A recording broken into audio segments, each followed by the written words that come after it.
तारखेला भारतीय स्वातंत्र्य दिनानिमित्त 3 दिवस दररोज सर्व शाळांमध्ये ध्वजारोहण व्हावं अशी त्यांनी उपक्रमाची घोषणा केली आणि त्याप्रमाणे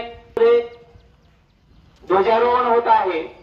त्याचबरोबर महाराष्ट्राचे उपक्रमशील मुख्यमंत्री माननीय श्री देवेंद्रजी फडणवीस साहेब यांनी 29 जुलै 2025 रोजी एका नवीन उपक्रमाची घोषणा केली।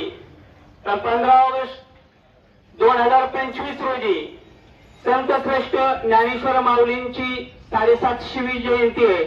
750 वर्ष झाली आणि त्यानिमित्त त्यांनी प्रत्येक शाळेमध्ये सामूहिक पसायदान व्हावं असा उपक्रम त्यांनी 29 जुलै 2025 रोजी जाहीर केला आणि त्यानुसार आपल्या महाराष्ट्र शासनाच्या शिक्षण विभागाने 31 जुलै रोजी एक पत्र काढलं आणि महाराष्ट्रातील सर्व शाळा ज्या आहेत त्यांना निर्देश दिले की 14 ऑगस्ट 2025 पासून प्रत्येक शाळेमध्ये पसायदान घेतलं जावं आणि त्यानुसार शासनाच्या या उपक्रमानुसार आज आपण या ठिकाणी सामूहिक पसायदान घेणार आहोत आणि त्यानिमित्तानं आपण निमगाव डाकूचं भजनी मंडळ जे आहे त्यातील सर्व सदस्यांना या ठिकाणी आपण शाळेमध्ये बोलवलं आहे। त्यानुसार आज आपण ध्वजारोहण आणि त्यानंतर पसायदानाचा कार्यक्रम घेणार आहोत। आता पसायदान शाळांमध्ये घेण्याचा जो उपक्रम आहे त्यामागची भावना जी आहे ती विद्यार्थ्यांवर लहान वयामध्ये आध्यात्मिक मूल्य रुजावीत। आज आपण बघतो अनेक दुर्घटना घडतात, अनेक आरोपी तयार होत आहेत, गुन्हेगार तयार होत आहेत, कारण घराघरामध्ये आज संस्कार कमी पडायला लागलेले आहेत। मोबाईलचा जास्त वापर वाढलेला आहे आणि त्यानुसारच आपण बघतो की शाळांमध्ये सुद्धा गुन्हेगारी प्रवृत्ती वाढते। आता 2 दिवसापूर्वी एका शाळेची विद्यार्थ्यांमध्ये भांडण झाली, एका विद्यार्थ्याने दुसऱ्याला चाकूने मारलं। म्हणजे याला कारण आहे संस्कार कमी पडतायत आणि म्हणून विद्यार्थ्यांमध्ये संस्कार रुजावेत, शालेय जीवनामध्ये त्यांच्यामध्ये राष्ट्रभक्तीची भावना जागृत व्हावी हा या उपक्रमामागचा उद्देश आहे आणि अतिशय चांगला अशा प्रकारचा उपक्रम आपल्या महाराष्ट्राचे मुख्यमंत्री माननीय श्री देवेंद्रजी फडणवीस साहेब यांनी राबविण्याचे निर्देश आपल्या महाराष्ट्रातील शिक्षण विभागाला दिलेले आहेत आणि त्यांच्या मार्फत हे निर्देश आपल्यापर्यंत पोहोचलेले आहेत। तर आजच्या या कार्यक्रमाचं अध्यक्षपद आपल्या विश्वकर्मा शिक्षण संस्थेचे अध्यक्ष व कर्जत नगरपंचायतचे नगरसेवक माननीय श्री प्रसादरावजी डोकरीकर साहेब यांनी करावं अशी मी त्यांना विनंती करतो। त्याचबरोबर आजच्या या कार्यक्रमाला समृद्ध कर्जतचे वार्ताहर श्री ऋषिकेश पवार आलेले आहेत, त्यांचंही मी या ठिकाणी हार्दिक स्वागत करतो।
त्यांचं बहीण भावाचं अलौकिक अशा स्वरूपाचं होतं, सर्व जगाला श्रुत आहे।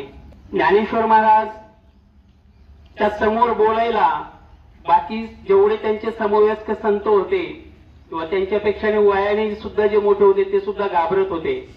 इतका मोठा अधिकार संतश्रेष्ठ ज्ञानेश्वर माऊलींचा होता. परंतु त्यांच्या समोर बोलण्याचं धाडस एकच व्यक्ती करायची, ती म्हणजे त्यांची बहीण संत मुक्ताई. त्याच्यामुळं काही ज्ञानेश्वर महाराजांना जर सांगायचं असेल तर बाकीचे संत सुद्धा मुक्ताईंकडे जायची आणि त्यांना विनंती करायची की तुम्ही ज्ञानोबा यांना हे सांगा. आणि मग मुक्ताई त्यांना सांगायची. जेव्हा ज्ञानेश्वर महाराज रुसून त्यांच्या कुटीमध्ये बसले होते तेव्हा कोणी सुद्धा त्यांना आवाज देत नव्हतं किंवा ते कोणाच सुद्धा ऐकत नव्हते, बाहेर येत नव्हते. मग त्यावेळेस संत मुक्ताई यांनी चाकी उघडा ज्ञानेश्वरा असा आवाज दिल्यानंतरच ते बाहेर आले. इतका मोठा अधिकार बहिणीचा असतो. आणि आता आपण बघतोय की श्रावण महिना चालू आहे आणि आत्ताच 2-4 दिवसापूर्वी रक्षाबंधन हा सण होऊन गेलेला आहे आणि असा योग पुन्हा येणे नाही. त्यामुळं खरंच अतिशय सुंदर अशा प्रकारचा योग या ठिकाणी आलेला आहे. आपल्या निमगाव डाकोतील परिसरातील सर्व भजनी मंडळ या ठिकाणी आहे आणि आपलं विद्यालय पण आहे. त्याच्यामुळे आपण सुद्धा या ठिकाणी एक छोटासा रक्षाबंधनचा कार्यक्रम आयोजित केलेला आहे. त्यातल्या विद्यार्थी आज या ठिकाणी असे नवीन नवीन उपक्रम नेहमी येत असतात आणि ज्याला आपण प्रसंगावधान म्हणतो, हे प्रसंगावधान खूप आहे त्यांच्याकडं. आणि त्याच्यामुळे त्यांनी सकाळी आल्यानंतर सुचवलं की आज असं असं आहे आणि आपण रक्षाबंधन आपल्याला घेता येईल का.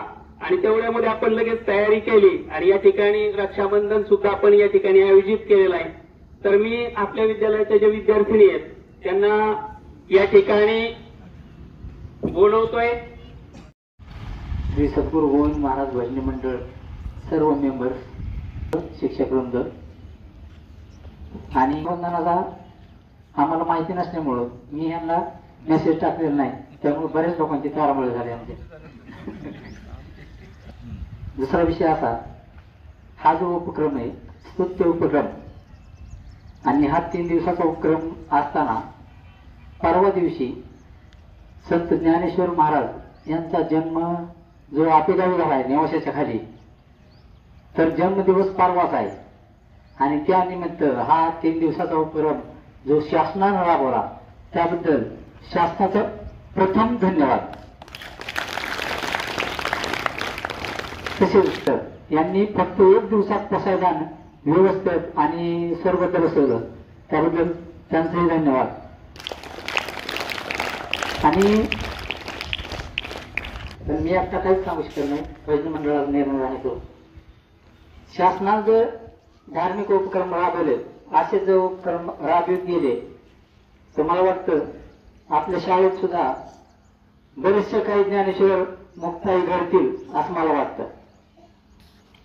आणि अध्यक्षांनी त्याच्यावर थोडं लक्ष दिलं तर खरंच आपल्या इथं सुद्धा ज्ञानेश्वर तुकाराम मुक्ताई असे जन्माला येईल.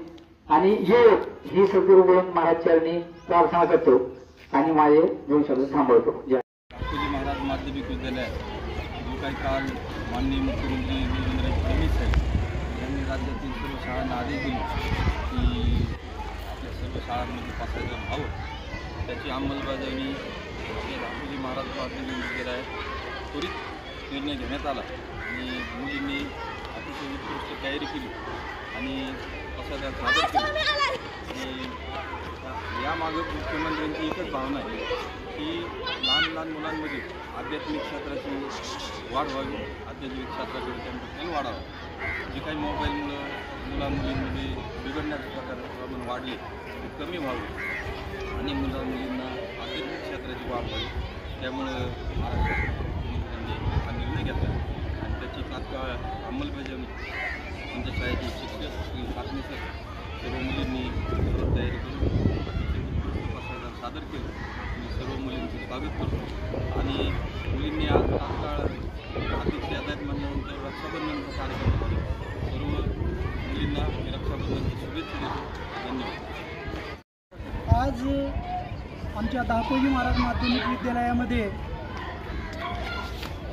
पसायदान घेण्यात आलं आणि त्यासाठी वेळोवेळी मदत करणारे आमचे संस्थापक अध्यक्ष माननीय प्रसादजी ढोकरीकर साहेब हे आम्हाला प्रेरणास्थान आहेत आणि त्यांच्या सहकार्यामुळेच आज आम्ही मोठमोठ्या क्षेत्रामध्ये नाव कमावत आहोत आणि उत्तम उत्तम संस्कार करून विधायक अशी कार्य पार पाडण्यासाठी त्यांचा आम्हाला पाठिंबा मिळत आहे.